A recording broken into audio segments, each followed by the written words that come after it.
बहुत समय पहले की बात है। एक टोपी वाला था जो गांव गांव जाकर रंग बिरंगी टोपियां बेचता था। वह सिर पर एक बड़ी सी टोकरी रखकर चला करता था, जिसमें कई रंगों की टोपियां होती थीं, लाल, पीली, हरी, नीली और भूरे रंग की। उसकी टोपियां सुंदर और टिकाऊ होती थीं, इसलिए लोग खुशी से खरीदते थे। बच्चे तो खास तौर पर उसके आने का इंतजार करते थे। टोपी वाला बहुत मेहनती था। वह रोज सुबह जल्दी उठकर टोपियां लेकर पास के गांवों में निकल जाता।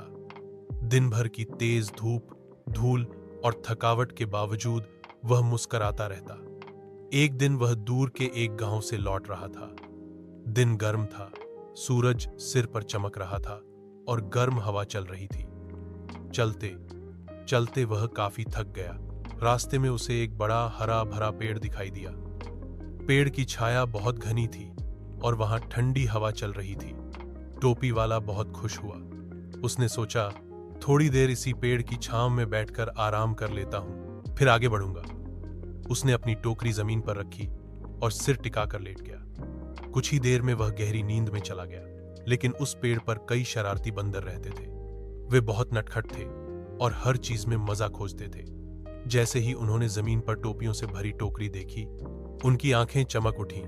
एक एक कर वे नीचे उतरे और टोपियां उठाने लगे। किसी ने लाल टोपी पहनी, किसी ने पीली, किसी ने हरी।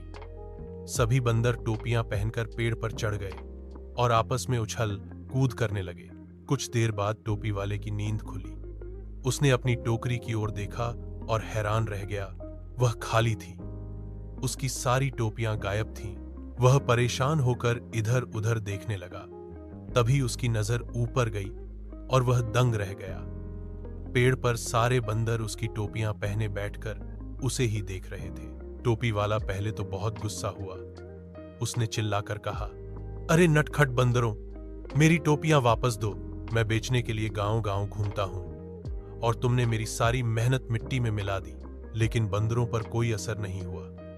वे हंसते रहे और उसकी नकल करने लगे। टोपी वाला उन्हें डराने लगा, पत्थर उठाने की कोशिश की, हाथ पांव हिलाकर उन्हें भगाने का प्रयास किया।